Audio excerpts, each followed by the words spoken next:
다 같이 사도신경으로 신앙 고백하겠습니다. 전능하사 천지를 만드신 하나님 아버지를 내가 믿사오며 그 외아들 우리 주 예수 그리스도를 믿사오니 이는 성령으로 잉태하사 동정녀 마리아에게 나시고 본디오 빌라도에게 고난을 받으사 십자가에 못 박혀 죽으시고 장사한 지 사흘 만에 죽은 자 가운데서 다시 살아나시며 하늘에 오르사 전능하신 하나님 우편에 앉아 계시다가 저리로서 산자와 죽은 자를 심판하러 오시리라. 성령을 믿사오며 거룩한 공회와 성도가 서로 교통하는 것과 죄를 사하여 주시는 것과 몸이 다시 사는 것과 영원히 사는 것을 믿사옵나이다. 아멘.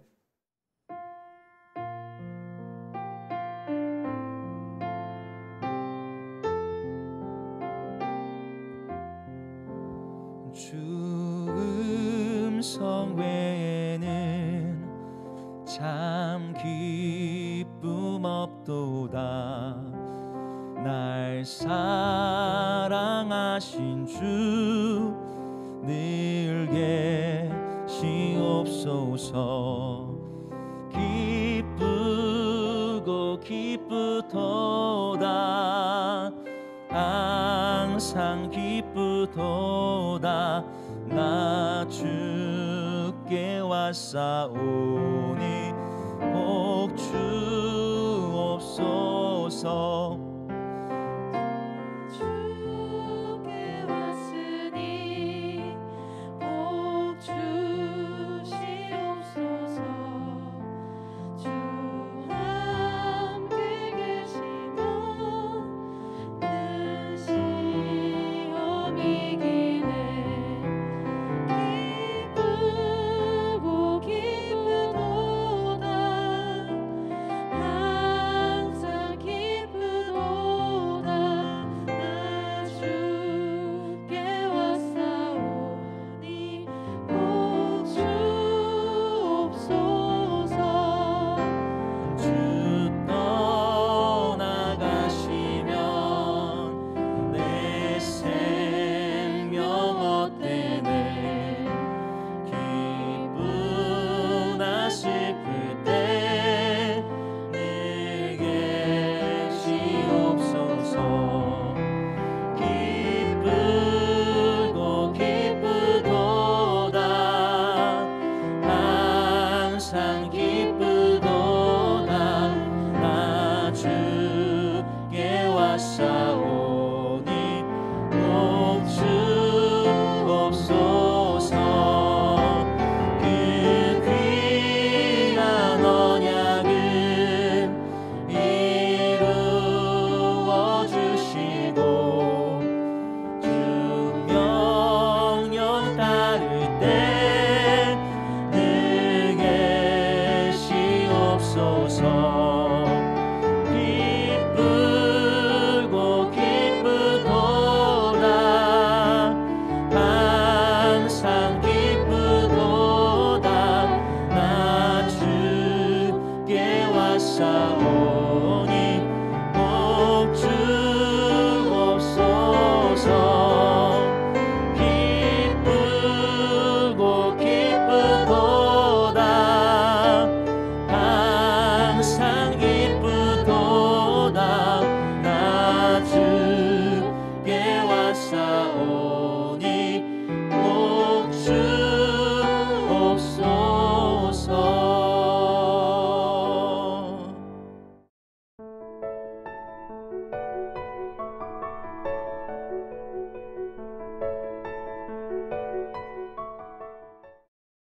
그가 또 조각목으로 번제단을 만들었으니 길이는 5규빗이요 너비도 5규빗이라.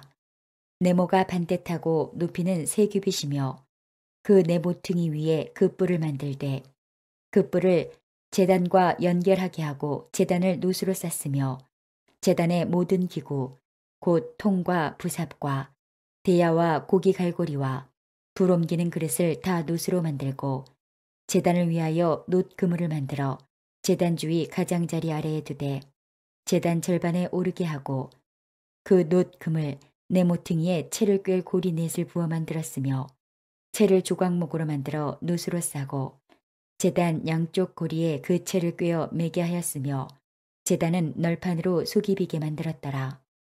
그가 놋으로 물두멍을 만들고 그 받침도 놋으로 하였으니 곧 회막문에서 수종드는 여인들의 거울로 만들었더라.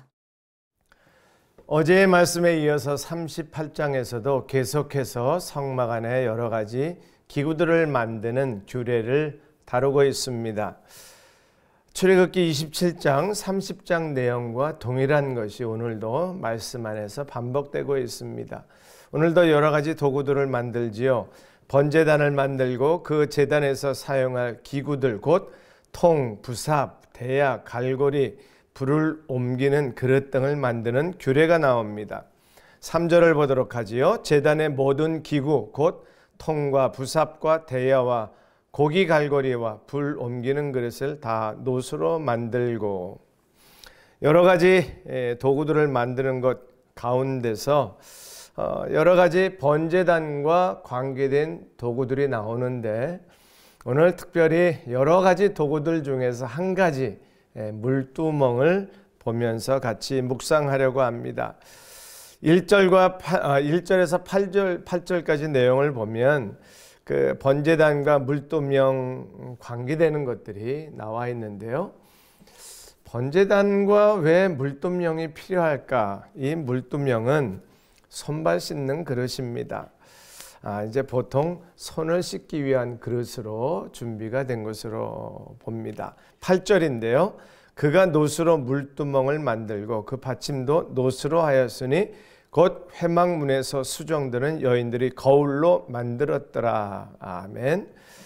말 그대로 물을 받아놓은 그릇이라 그 물로 손을 씻게 하는 것입니다. 이제 제단에 제사를 드리기 위해서 제사장들이 준비를 하는 과정에서 뭐 여러 가지 도구들이 있어야 합니다만 물 그릇을 가지고 손을 씻어야 합니다. 왜 손을 씻게 했을까? 오늘의 핵심의 관심 주제입니다. 하나님 앞에 나아가 제사를 드립니다. 모든 백성들이 드릴 수 있는 것이 아니라 이제 선택된 제사장들이 제사를 드리는데 그들은 반드시 손을 씻어야만 했습니다. 예수님 당시에도 제자들의 손 씻는 모습 기억이 나지요. 그것은 이스라엘의 풍습까지도 연결이 되어 있습니다. 그런데 복음서에서 예수님과 제자들의 모습에서 고의로 손을 씻지 않는 것, 이스라엘에 내려온 규례와 전통을 깨려는 것은 아니지만 의식적으로 손 씻는 것을 거부했던 예수님의 모습을 좀 우리는 비추어 볼 수 있습니다. 또 이런 표현까지 하셨습니다.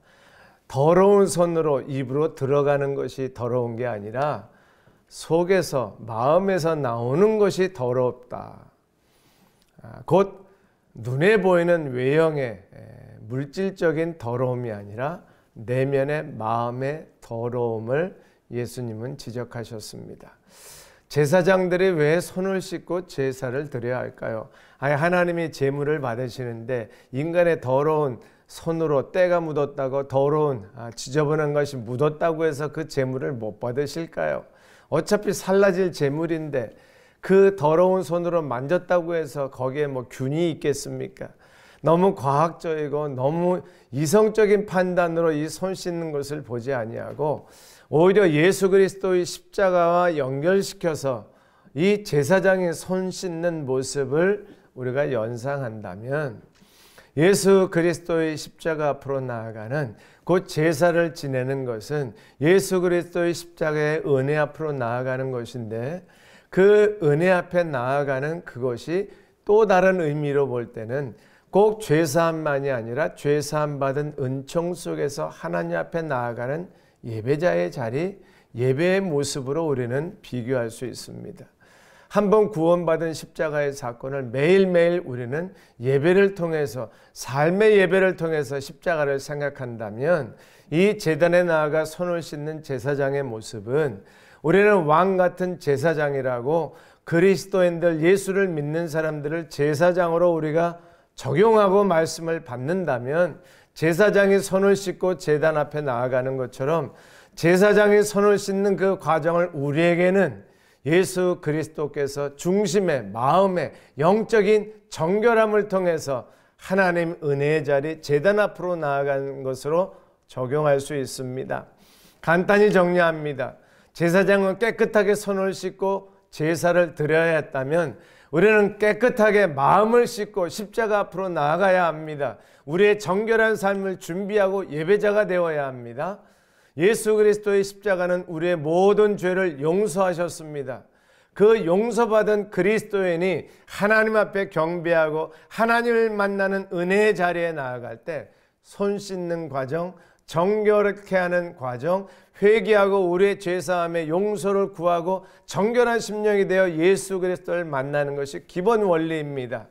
한 가지 더 추가한다면 예배를 준비하며 하나님을 만나는 사람이라면 정결한 삶이 준비되고 밑받침되어 한 주간의 정결한 삶을 살아서 주일 예배에 하나님 앞에 나아가는 성숙한 예배자 그리스도인 될 수 있기를 바랍니다. 매일매일의 삶이 무시되는 것이 아니라 일상의 삶 속에서 정결한 삶을 삶으로 하나님 만나는 자리 나아갈 때 부끄럽지 않게 주님 만나고 또 여전히 더러운 죄악이 있다면 물로 손을 씻듯이 예수 그리스도의 보혈로 깨끗이 씻고 주님과 1대1로 만나는 은혜의 자리를 찾아가는 저와 여러분 될 수 있기를 바랍니다. 더러운 것은 악한 것이요 죄는 추한 것입니다. 정결한 삶, 깨끗한 삶, 성령의 은혜로 예수 그리스도의 십자가의 보혈로 우리의 모든 때 묻은 죄악들이 씻음받는 날마다 그런 은혜를 경험하는 신약의 그리스도인의 삶이 될 수 있기를 주의 이름으로 축원합니다. 기도하겠습니다. 하나님 아버지, 매일매일 씻어도 더러워지는 우리 손처럼 우리의 영혼이, 우리의 마음이 더러워질 때마다 예수 그리스도의 보혈로 씻음받게 하여 주옵소서. 기왕이면 주님 은혜의 자리로 나아갈 때, 주님 만날 때 정결한 삶을 바탕으로, 그러한 삶을 기본으로 주님 만나는 성숙한, 정결한, 거룩한, 순결한 백성 되도록 우리의 삶을 지켜 주옵소서. 예수님의 이름으로 간절히 기도합니다. 아멘. 주기도문 하겠습니다. 하늘에 계신 우리 아버지여, 이름이 거룩히 여김을 받으시오며 나라 임하옵시며 뜻이 하늘에서 이룬 것 같이 땅에서도 이루어지이다. 오늘날 우리에게 일용할 양식을 주옵시고 우리가 우리에게 죄 지은 자를 사하여 준 것 같이 우리 죄를 사하여 주옵시고 우리를 시험에 들게 하지 마옵시고 다만 악에서 구하옵소서. 대개 나라와 권세와 영광이 아버지께 영원히 있사옵나이다. 아멘.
주